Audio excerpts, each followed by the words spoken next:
Sailing Smile, a family of 4 who sold everything in Australia and moved over to sail the Mediterranean.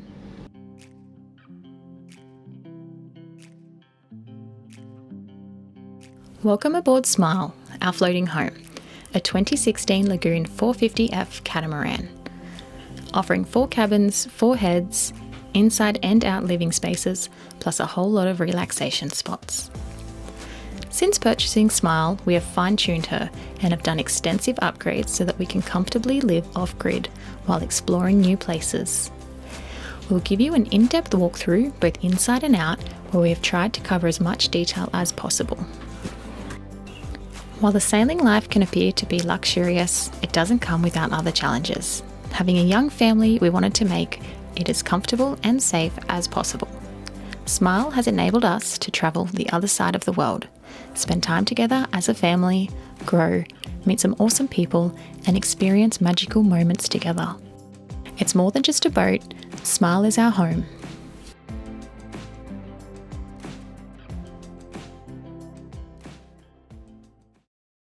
For starters, this level is our living area. So we'll start with the kitchen over here.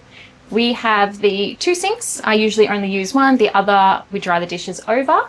We have a 3-burner gas top cooker and a gas oven. I don't think we've used this gas oven the 6 months that we've had it. We do have an air fryer, which is what we would cook most of our oven things in. We would maybe love to get an induction cooktop just to do with heat in the middle of those summer days, but the gas is nice and quick. You don't have to rely on the solar power for that, so that's a benefit as well. As far as appliances go in the kitchen, we have the coffee machine, microwave, jug, toaster, air fryer, and blender. We do have a 12-volt fridge here. We do also have a freezer in here, and then we've got a secondary fridge outside, a 12-volt one as well. We do have the space for a ice maker in this one. So we also have an ice maker, and we also have another fridge outside. So 2 fridges, 1 freezer. And the small freezer compartment in both of those fridges as well. Yeah. So moving on from the kitchen, we have the living space. So a big L-shaped lounge. Orange probably wouldn't have been my first pick, but it has grown on me. So here we are. We can actually lower this table down and then put the cushions on, and it makes a bed up here if we were to sleep. Other people, or I have had other people with lagoons, they set that up when they do the overnight passages. Yeah, they take this table completely out and they'll put a rug here. So it opens it right up like a big lounge room essentially and gets rid of the indoor table. Moving along, we have the nav station over here. This is more of a storage thing. Most people would have another chart plotter right there. Our radio and just the boat's radio is there, but that's about it. I don't use it a great deal. You could probably put some more storage or something there. We just treat it for all our electronic charging and everything like that. But it would be handy to have another nav station down there, but it's about $7,000 to $12,000. So in my eyes, not really worth it when the upstairs one can be put on an iPad and I can just stick an iPad there and it works just as good. The other thing we have just below the nav station is our life jackets and wet bags. So they're in a nice central location, easy to grab. Kids obviously know where they live, close to the back door if we ever need. Next, we'll head down to the hole on the port side. This is the one that we live in. We pretty much don't touch the starboard side, but we will come on down. We've got our little photo wall. So a lot of these are our friends from home, but we recently have added to it with other people that we've come along. I would love to get a Polaroid for next season so that we can, people that we come across, people that we meet, they get a little place on our wall too. That would be fantastic. All right, coming into this cabin. So I should say the Lagoon, our boat is a 4-cabin boat. You can get an owner's version with 3 cabins or rooms. We have the 4, which means 4 bedrooms, 4 bathrooms. In here, this would be a queen size bed equivalent, I think. We've got your little lights on the side. We've installed just Sirocco fans. We've got 2 Sirocco fans in both of the bedrooms on the port side and just 1 on the starboard side. We do have a lot of storage. So this is clothes storage in here. We've got more in here, here, and a great big long one over here. And then down here is a little shoe storage compartment as well. So heaps of storage, and we've split up the rooms. So this is my room, essentially. This is my clothes, and everyone has their own room with clothes. Next we'll come into the bathroom or the head. Okay, so they're all identical. Plenty of room. His and her side with the mirror. It is a saltwater flushing toilet, electric. And then I don't know how many people have showered in a boat, but what you do, you'll turn it on, turn it off, wash up, wash it off. Then you actually have to press this button here, which is a pump. This is a false floor, and it sucks the water out that way. So that's how you shower in a boat. So in this room here, underneath it, we have a 500 litre fuel tank. And this is the hot water. Yep. Heater. Hot water tank is under there as well, and it's heated via one of the engines, and as well as the solar and battery bank when we want it. Yeah, we can switch that on and off. We can switch it on and off at the switchboard. Generally, when I run that engine, it heats it automatically as the temp of the engine gets a bit higher.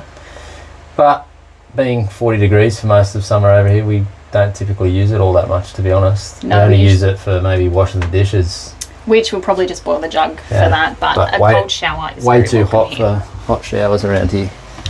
Two more features in this room. One that I love, which is our escape hatch, and on the back of every door is a full-length mirror. Not that we really care what we look like on this boat, but we've got your little hatch down there as well, which was one of the coolest features I thought when we first got the boat. Next, we'll head into the bow cabin on the port side. This is where the kids sleep. So this is more of an equivalent of, I would think, a double bed. Plenty of room there.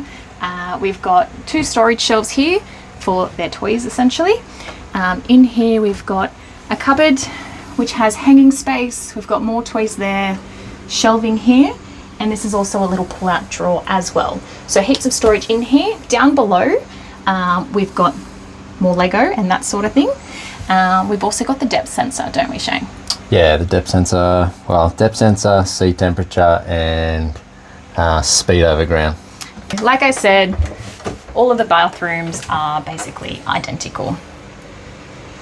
Each cabin has its own bathroom, essentially. And a little bonus in this room, not bonus, but a necessity, is our washing machine. So you don't know it's there, but here we are. We've got a 7 kilo washing machine, and down here is the laundry basket that hinges out. All right, now we will head over to the starboard hull side.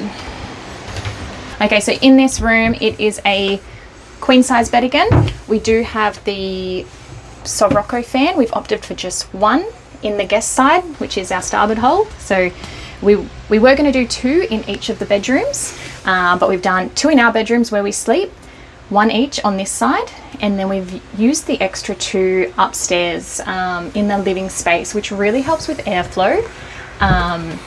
So they are. And I think it's been like a total game changer. So still in this room, we have Shane's full-size cupboard. We've got his shoe storage below, like I said, in there, and then more clothes storage here. Underneath the bed, so we've got another 500 litre fuel tank, and we've got all of our battery systems. So we either call this Shane's room or the battery room. So that does fold down here, which means Shane did lose his big I lost my top drawer to all the battery equipment, but essentially worth it. At the heart of our setup is Victron Energy. We have 5 300 amp hour Victron new generation batteries, giving us a massive 1500 amp hour lithium battery bank.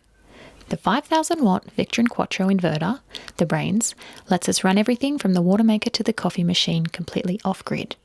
Everything is managed and protected by the Victron Link Smart BMS, which keeps our batteries healthy, balances each cell, watching over the entire system. For solar, we have 6 panels, which are 1.7 by 1.1 metres in dimension each, giving us a big 2.5 kilowatt of solar power and a whole lot of shade to beat the Mediterranean heat. And bringing it all together is our Victron Cerbro GX, giving us complete visibility and control, whether we're on board or checking it remotely through the Victron VMR app. But yeah, that essentially sits up underneath that bed. Come on in, Shane. So behind this door is the switchboard.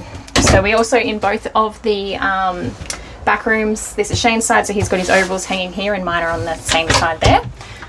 So I don't know what I'm looking at here, but Shane will be able to tell you. Yeah, so basically this one here is the network system for all the navigation equipment and boat systems that run kind of data back to the nav station upstairs. That can be a number of things, be it engine temperatures, speed over ground and wind and all that kind of stuff, but that's the backbone essentially, so you can take these out and add others and change them. These are all just the wiring harnesses for the entire boat. And then down here you've got a variance of breakers for the boat when they trip. Up the top's a 12 volt, down the bottom's a 230 stuff, and then we've got our servo for the Victron equipment and a few breakers. And lastly in that room, so we've got another full-size mirror, another bathroom, which is essentially all the same. We don't have a laundry as such, but in this cupboard we've got more of a linen cupboard, so we keep all of our beach towels, spare sheets, that sort of thing. And the vacuum and washing basket just hang out in the shower because it doesn't really get used. Then coming forward to the bow, it is a mirror of the same room on the other side. So basically we have your storage shelves. Below this bed we've got the aircon for this room. I should add we do have aircon in all 4 bedrooms and the saloon upstairs. So under each bed there will be a little bit of an aircon system. Each bedroom has its own aircon system, yeah. And then under here we've just got some storage space. I think we've got our luggage bags under there, nothing too special. We do have a pull-out drawer here, not as deep as the back bedrooms. We have storage below here, which is where we keep like our backpacks so we can get them easily for shopping. Hanging space, 3 shelves there.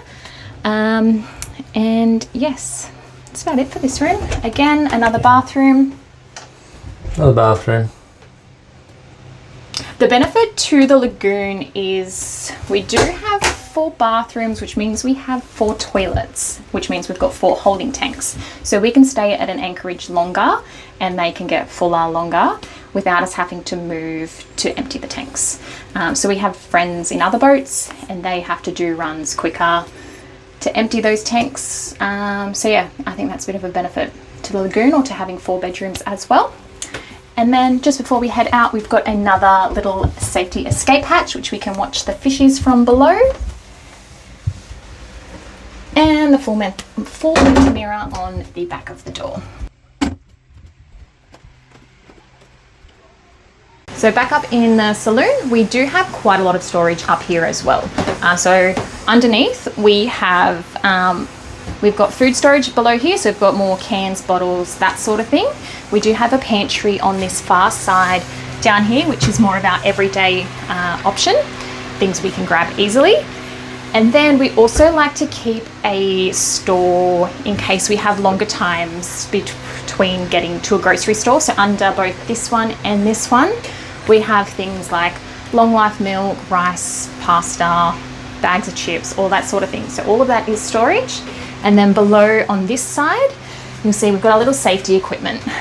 We do have a quick grab sort of medical first aid box in the bathroom downstairs, just for Band-Aids, Nurofen, Panadol, that sort of thing. But we've got a more in-depth first aid kit below, and then a few other safety things down here. Shane, what are they?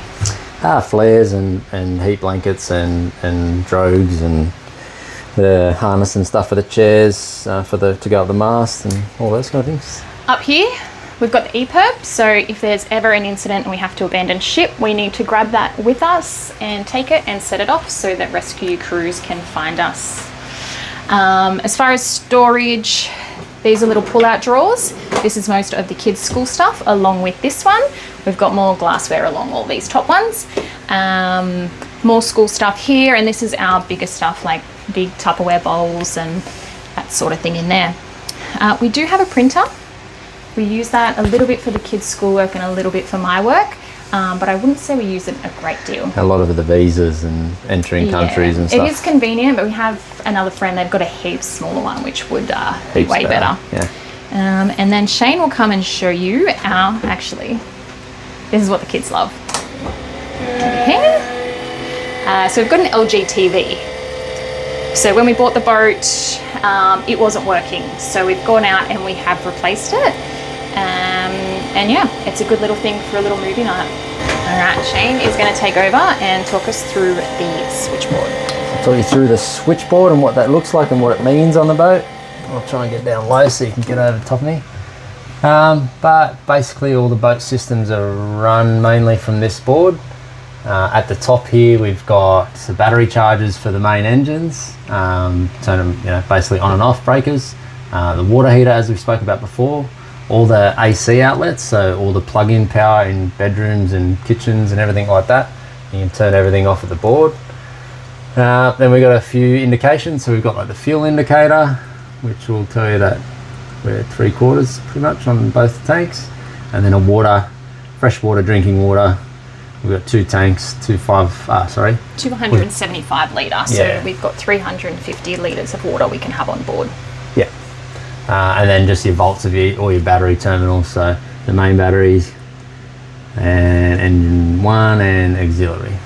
And then we've got a heap of lights, so navigations, anchor light, panel light for the actual panel itself, deck lights for out the front, so navigational lights again, the fridge units that we can turn on and off, spare water pressure for the main water pump, and then in this boat we've got 3 bilgers. We've got 2 automated bilgers, 2 electric bilgers which require you to kind of action them and turn them on, and then we've got 2 manual bilgers as well. So outside that we've got a remote start panel for the generator. The generator is an 11 kVA generator which could run a small city.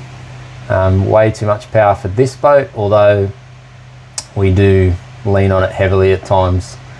Very few and far between, but when we do want to run all the air conditioning, when you've got 5 air conditionings running, you can charge the battery bank at the same time, which takes a fair bit of charge as well, so it does consume quite a bit of power. It's also handy when we're at a place where we wouldn't really like to fill up water and we're there for say 5 days. Yep. Then we want to run the water maker for hours on end. We can just turn that generator on and we're not having to compromise on power for other things on the boat. So the water maker is quite hungry in terms of power, which is not a bad problem generally. We can run it off our battery system. We've got a 1500 amp hour battery system, which is usually about 3 days worth of power for us if I didn't do anything and there was absolutely no sun. But like Amy just said, that sometimes we'll be in an anchorage with some questionable water, getting repairs or grocery shopping, be it for a couple of days, and we might go 2-3 days without making water, which gets the tanks down quite low. So instead of having to run the water maker for say a 6-hour period just on the batteries, which will bring them down quite substantially, I'll just turn the generator on and we'll run it for a little bit longer, just so that we don't lose our battery capacity all in one big hit. Although we could do it if we wanted to, but it would just take a few days to come back from that full charge. But typically, if we just turn the water maker on for about an hour a day, it makes up to 140 litres per hour. So that is enough for us in a day. It's just those moments when we get caught out. Yeah, and the 140 litres an hour kind of changes from 80 to 140. It really depends on this salt water level, salinity. But I would say average is at about 120. Yeah. All right, what else do we have? Then we've got our brains of the whole system, which is our Victron screen, and it basically, you can see in here, you can see our battery levels at 100% at the moment.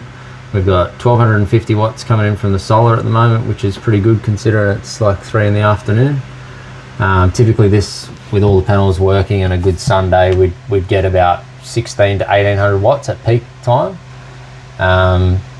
Which generally we would have our battery bank charged by lunchtime, so we only consume about maybe 30% of the power, just general day to day. But when we get into situations like this where we're fully 100%, we'll run the water maker, turn a hot water system on, and do a heap of things like that.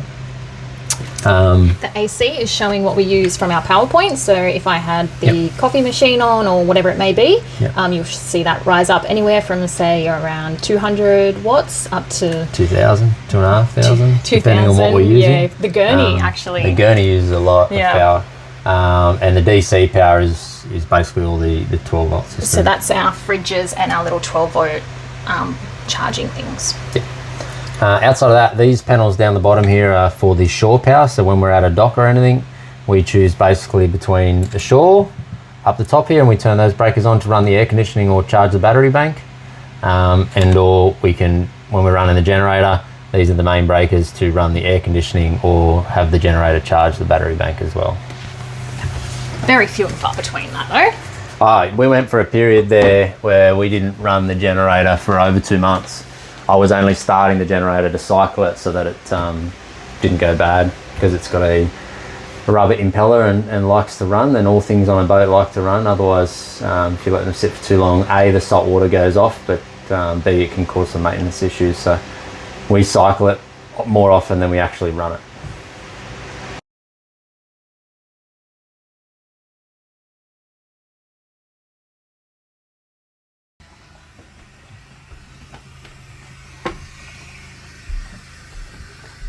So outside we have the outside dining area, which is where we have a lot of our meals here. So that's got all of your lounges here. We do have a storage compartment here where we keep the snorkeling gear, flippers, that sort of thing. Big bin here, opens up under here. And below here we have the gas bottles for cooking. So they're locked away there. Continuing on with our storage, we do have a big compartment under here where we keep our exercise equipment, the scooters, the inflatable pool toys, that sort of thing. So up the top, this is more storage. So you can actually remove the table over here, the table end posts, and this special compartment tucks it away perfectly. Yep. But we like to keep pool noodles, usually the SUP paddle goes up there, fishing rods, that sort of thing. Yep. And yeah, lovely big day bed here. And then over here, we actually have a secondary fridge and an ice maker. So they both live in there, which is super handy. You obviously don't have a house size fridge, but combined with the two and then the freezer as well inside, we've got plenty of storage for fresh food here. We keep a little basket with our grabbing products, easy to go. So we've got sunscreen, insect repellent, that sort of thing.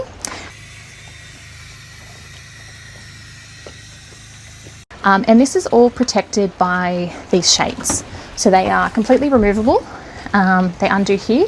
You can roll them up like we have with this one. They let in the breeze, but keep out a lot of the sun, which is lovely. But they can be removed entirely. And then out here, we've got our personal swimming spot. So we've got the dinghy down at the moment. Shane, give me some dinghy facts. Dinghy facts. So she's a Highfield 340. She's got a steering wheel and power control, and she's got 25 horsepower Honda on the back of it. So she's considered like a Ferrari almost in terms of the boating community. Not that we really enjoy it as much. I would prefer for the steering wheel and the back to be out, because there's a whole lot more room in there to be gained, but Amy likes having the steering wheel because it is more comfort. I was going to say, Shane prefers not to have it, but I think it's super handy being someone that hasn't driven a dinghy before. And the other thing, we've got the extra high-filled bag, so we can keep our bags and whatnot in there on that front bench.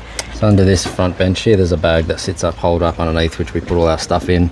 Under this hatch here, there's basically a fuel cell, and we have a little anchor and anchor rope inside there as well. It kind of opens up.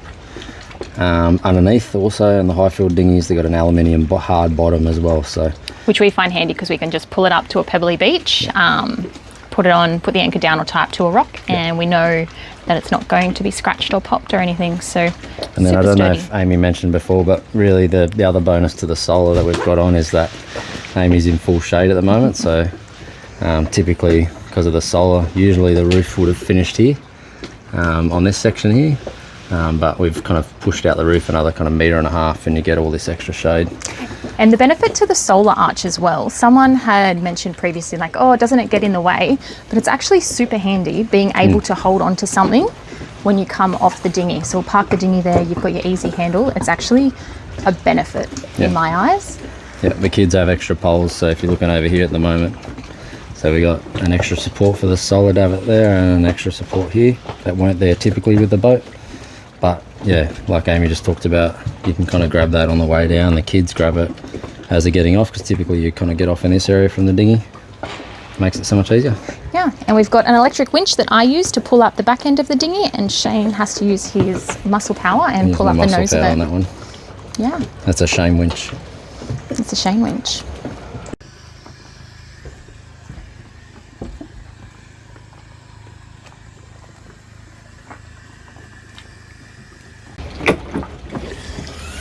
Okay, so in the engine bay itself there's a fair bit of storage again. We don't tend to keep too much down here. I like to get to the engines quickly if something goes wrong, so I try not to store anything above them, although, you know, we've got our shore lines, as in power lines, power leads for the air conditioning and shore power. In the back right hand corner you can see our autopilot, which is this hydraulic arm here with the hydraulic motor. It's kind of driven by the electrics upstairs, but it grabs the tillers. There's one big aluminium kind of rod that runs between the two rudders, and you can see the rudder shaft just there.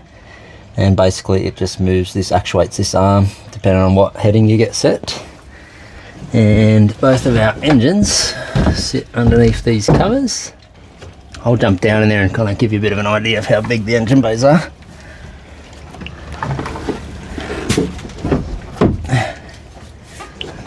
Put dirty marks on my engine. But they're quite large, so I can sit down next to both the engines.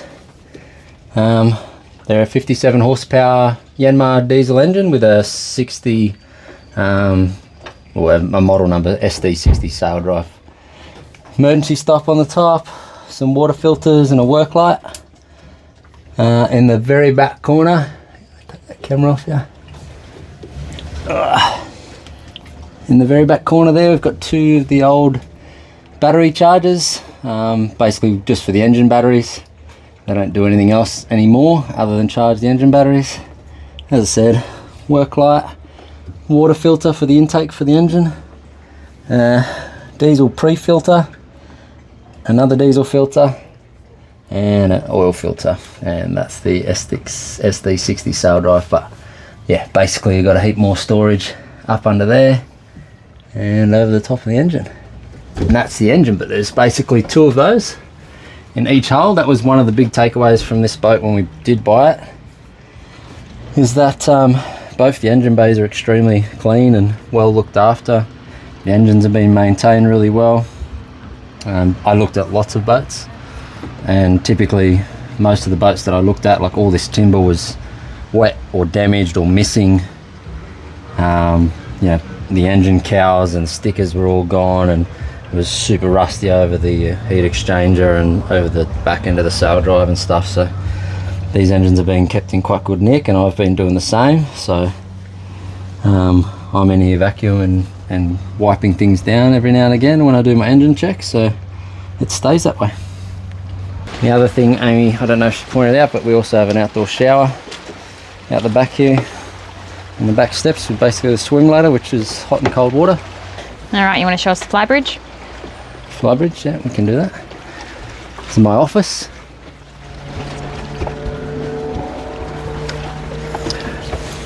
Okay, so this is kind of where I sit when we're sailing the boat, moving the boat, motoring the boat.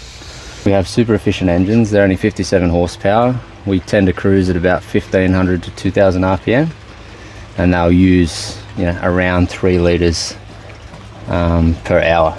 So, you know, in the time that we've had the boat now for 7 months, pretty much on the nose, and I think we've probably filled it up 3 times, and maybe a total of about 2,000 Australian dollars in that 3 times.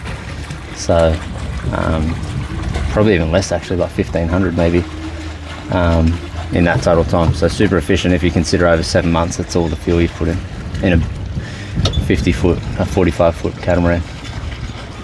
Alright, so the helm, we have a wireless UHF handheld which connects to the downstairs UHF, which is pretty nice. That was an upgrade. We put the 2 Yanmar starter engines are there, start stop, you can see the engine temps and all the rest of it. Kids love to start the motors, so we'll always let them start the motors. We've got our autopilot control, our chain counter here, which allows me to control the windlass on the boat, so dropping the anchor down and picking it up, and then it also counts the amount of chain that you do have out.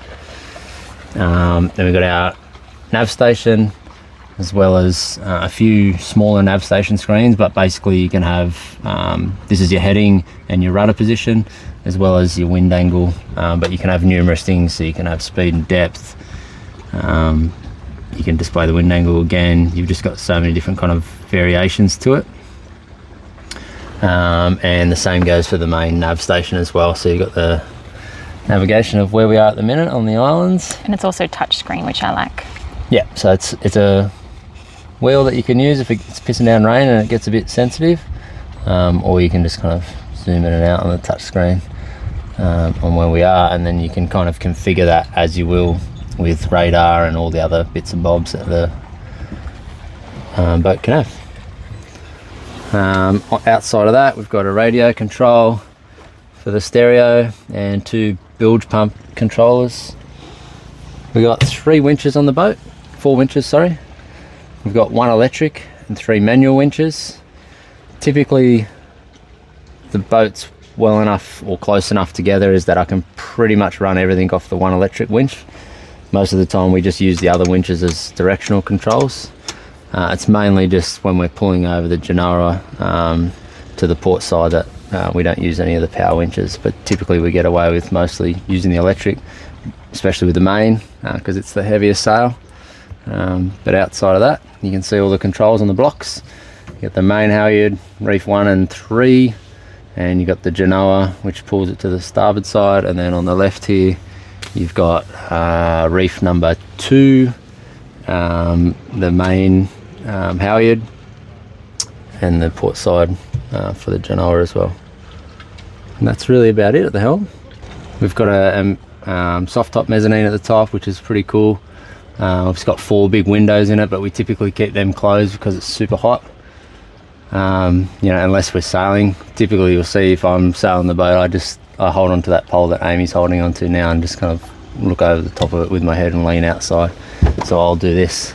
I usually grab the pole and kind of go like that and look up, because I'd rather be in the shade when I'm cruising along. These cushions here, they're removable, so in bad weather we try to tuck them away. Yep. Same with this big daybed here, so we can take those off and tuck them away, but this is where the kids typically like to sit under when we're sailing. Sail. Yep. Yeah, they're up here with us, but just relaxing. Yeah. Beautiful. And then all these little bins here are just basically line organisers, so it can get quite messy when you're sailing with all the lines kind of out everywhere. So but nice there for quick access. And then we've got this cool little holder, because Shane was always getting burnt up here, so we keep sunscreen. And there's a little the fishing. What's this for, Shane? So this is a fishing reel reminder. So I tie that onto the centre of the sail, and then on the centre of the wheel, sorry, and then yeah, it basically before I hook a right or a left when I've got the fishing line out, it reminds me to pull it in, wind it in first. A little red flag. Yep. Beautiful. Shall we go down the front? Sure.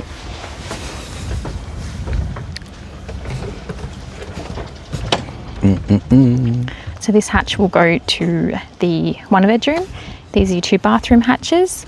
These you can remove to get the waste sucked out from the black tanks, and this is how we fill our water if we are at a marina, but we do have the water maker now. This is our front bedroom, and down here, this was a crew cabin.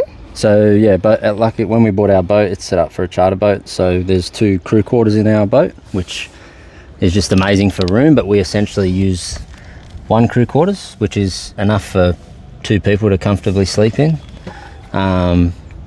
We just use it as a pillow storage place, basically, all our cushions and everything.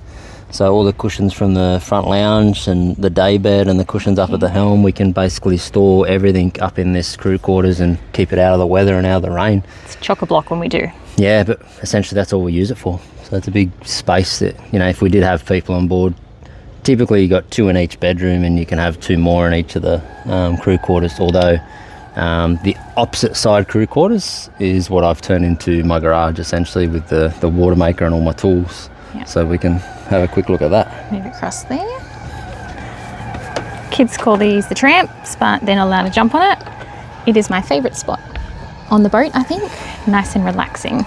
So I'll jump in so you can kind of see how big it is. But yeah, it's almost kind of chest height for me.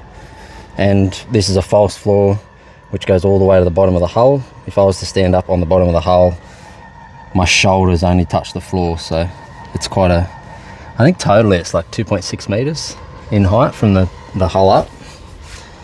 But yeah, this is the man cave, or my garage, essentially. It's where I kind of installed the water maker in. It's all up on the wall and out to easy servicing and repairs. with the control box up on the top here.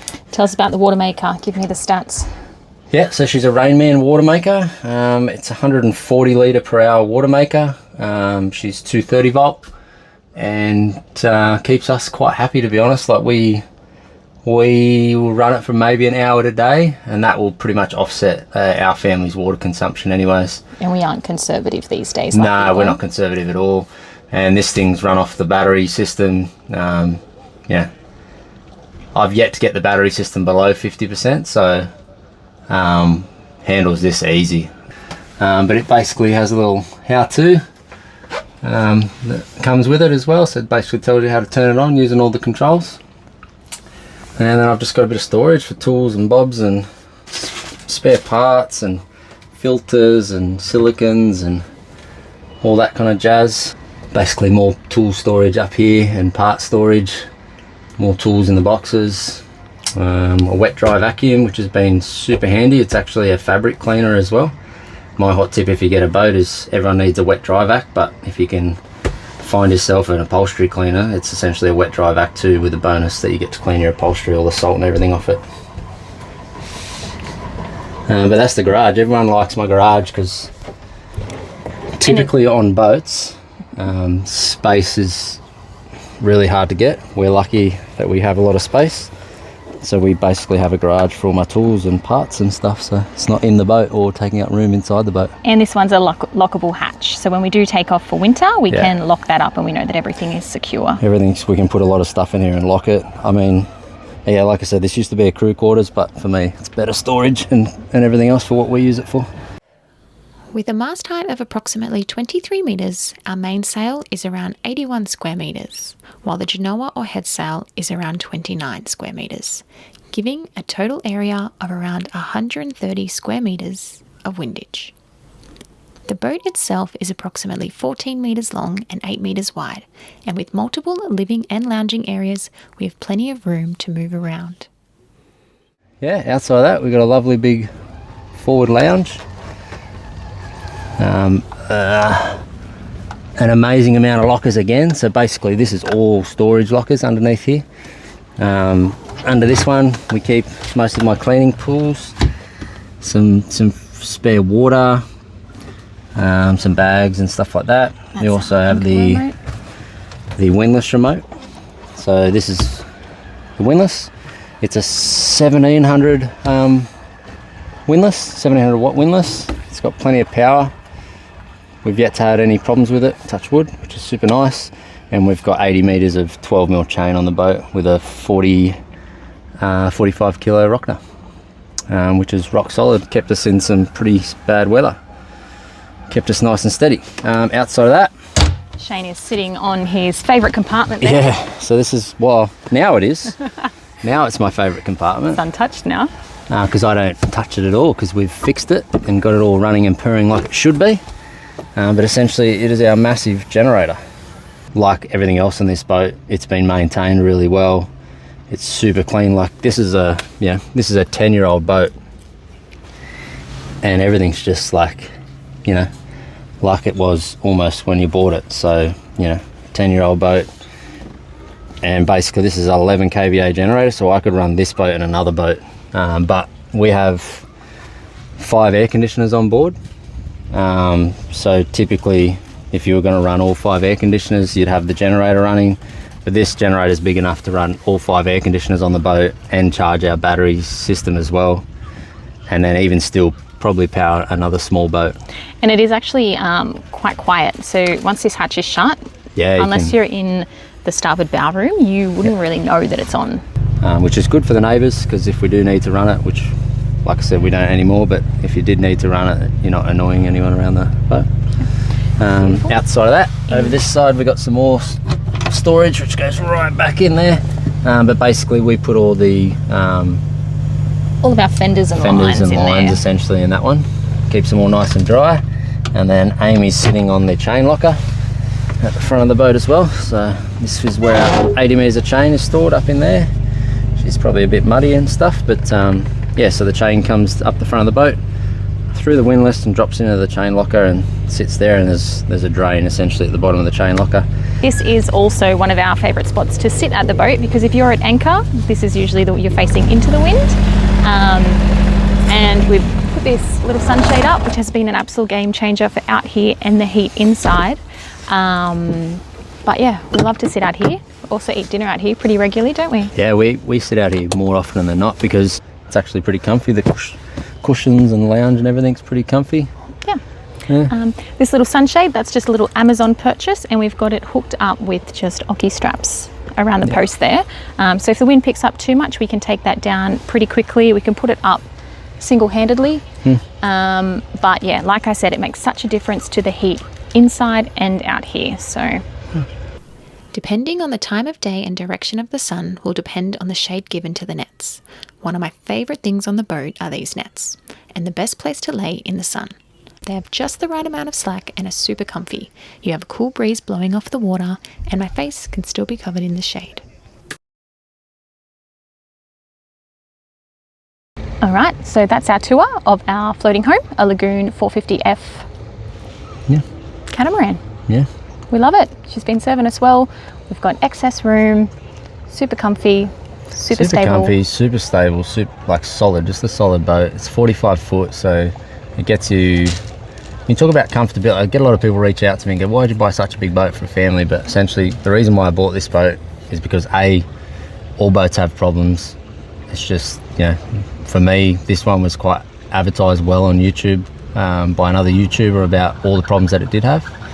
But for me, like I've talked about in the past, knowing the problems of the boat is much better than not knowing the problems of the boat, and knowing how to fix the problems of the boat is much better than not knowing how to fix the problems of the boat. And basically, this boat is the biggest production catamaran in the world.